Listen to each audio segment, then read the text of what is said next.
guys, so இன்றைக்கி நம்ம என்ன பார்க்க போகிறோம்னா மியூச்சுவல் ஃபண்ட் போர்ட்ஃபோலியோ. ஸோ இந்த வீடியோக்குள்ளே போகிறதுக்கு முன்னாடி வந்து பார்த்தீங்கன்னா நான் வந்து எந்த ஒரு செபி ரெஜிஸ்டர்ட் இன்வெஸ்ட்மெண்ட் அட்வைசர் கிடையாது. ஸோ இந்த வீடியோ வந்துட்டு ஃபுல் அண்ட் ஃபுல் என்டர்டைன்மெண்ட் பர்பஸ்க்கு மட்டும் பாருங்கள். ஸோ இந்த மாதிரிலாம் இன்வெஸ்ட் பண்ணலான்றது தான் நான் சொல்லியிருக்கேனே தவிர எந்த ஒரு அசட்டும் வாங்க சொல்லி நான் எதுவும் சொல்லலை. ஸோ வீடியோக்குள்ளே போயிடும். பார்த்தீங்கன்னா நம்ம 7 scheme names. So 7 scheme names நம்ம எவ்வளோ இன்வெஸ்ட் பண்ணியிருக்கோம், நம்ம அதுலேருந்து எவ்வளோ ரிட்டர்ன்ஸ் வந்திருக்கு, அது HIRR கரண்ட் இன்வெஸ்டட். ஸோ வந்து பார்த்தீங்கன்னா இதில் மொத்தமாக 7 அசட் இருக்குது. இந்த 7 அசட்டுமே வந்துட்டு ஒரு ஈக்விட்டி அப்படின்னு சொல்லுவாங்க. ஈக்விட்டினா என்னன்னா ஐ ரிஸ்க். உங்களுக்கு ரிஸ்க்கும் அதிகமாக இருக்கும், ரிவார்ட்ஸும் அதிகமாக இருக்கும். நான் உங்களுக்கு இதுக்கு முன்னாடி ஒரு வீடியோவில் கூட சொல்லியிருப்பேன், ஐ ரிஸ்க் வந்துச்சுன்னா ஐ ரிவார்ட் கிடைக்கும் அப்படின்னு சொல்லிட்டு. இப்போ உங்களுக்கு லோ ரிஸ்க்னா லைக் லோ ரிவார்ட் வரும், பட் உங்களுக்கு அது கேரண்டடா இருக்கும். நான் மியூச்சுவல் ஃபண்ட்ஸ்ல போட்டது எல்லாமே வந்துட்டு ஐ ரிஸ்க் தான். ஸோ இது வந்துட்டு நான் மொத்தமாக டோட்டலாக இன்வெஸ்ட் பண்ண அமௌண்ட் வந்துட்டு 2,35,025. இது என்னோட டோட்டல் போர்ட்ஃபோலியோல ஒரு 20% சொல்லலாம். 20% நான் வந்துட்டு மியூச்சுவல் ஃபண்ட்ஸ்ல இன்வெஸ்ட் பண்ணியிருக்கேன். ஸோ ஃபர்ஸ்ட் ஃபண்ட் வந்து பார்த்தீங்கன்னா Motilal Oswal large and mid cap. இதில் நான் இன்வெஸ்ட் பண்ணது 50,218. நீங்க கேட்கலாம், ஏன் ரிட்டர்ன்ஸ் வந்து இவ்வளோ கம்மியா இருக்கு, 16 ருபீஸ் தான் வந்திருக்குன்னா, நான் இது இன்வெஸ்ட் பண்ணி 2 நாள் தான் ஆகுது. Like one time investment. இது ஒன் டைம் இன்வெஸ்ட்மெண்ட்ல 50,218. நான் எனக்கு கிடைச்ச ரிட்டர்ன்ஸ் வந்து 16 ருபீஸ். ஹெச்ஐஆர்ஆர்னா என்னன்னா ஆனுவல் ரேட் ஆஃப் ரிட்டர்ன். அந்த ஆனுவலுக்கு இவ்வளோ ரிட்டர்ன் வந்திருக்கு அப்படின்னு சொல்லிட்டு. ஸோ 50,218 பிளஸ் 16 வந்துட்டு 50,234. செகண்ட் வந்து பாத்தீங்கன்னா நிப்பான் இந்தியா லார்ஜ் கேப் ஃபண்ட். இதுல வந்துட்டு 5,000 இன்வெஸ்ட் பண்ணியிருக்கேன். ரிட்டர்ன்ஸ் வந்துட்டு 447 ருபீஸ் வந்திருக்கு. இதுல வந்துட்டு HIRR வந்துட்டு -0.38% போயிருக்கு. So 5,000 plus 447 5447 currently invested. இது வந்து கரண்ட் இன்வெஸ்டட்ன்றது இன்வெஸ்ட்மெண்ட் அமௌண்ட் பிளஸ் ரிட்டர்ன்ஸோட சேர்த்து வரும்.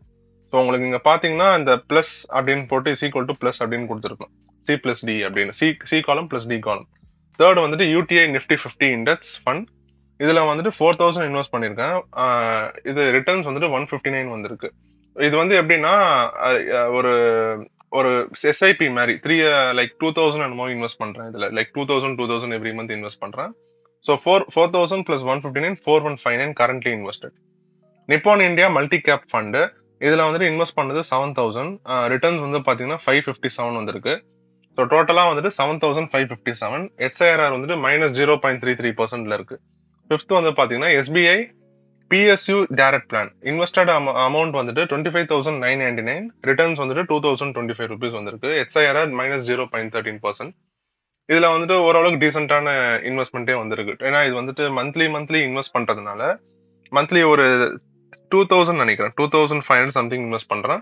இதுல வந்துட்டு லைக் இன்வெஸ்ட்மெண்ட்டோட இது ரிட்டர்ன்ஸோட சேர்த்து 28,024.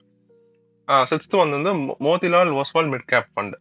இது வந்து இன்வெஸ்ட் பண்ணது ஒன் டைம் இன்வெஸ்ட்மெண்ட் மாதிரி. அப்போ ஒரு சின்ன அமௌண்ட் இருந்தது 5,000.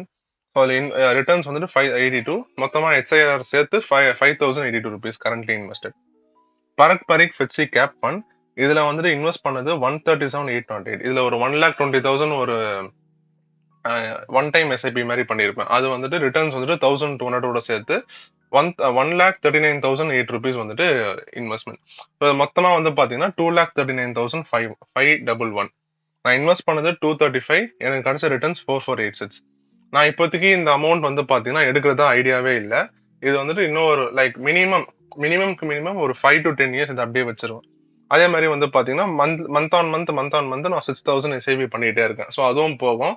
பிளஸ் உங்களுக்கு காம்பவுண்ட் இன்ட்ரெஸ்ட் எல்லாம் ஆட் ஆகுறதுனால உங்களுக்கு ஒரு 5 to 10 இயர்ஸ் நீங்க எடுக்காம இருந்துட்டீங்கன்னா இதுல இருந்து நீங்க ஒரு நல்ல ஒரு ரிட்டர்ன்ஸ் எதிர்பார்க்கலாம்.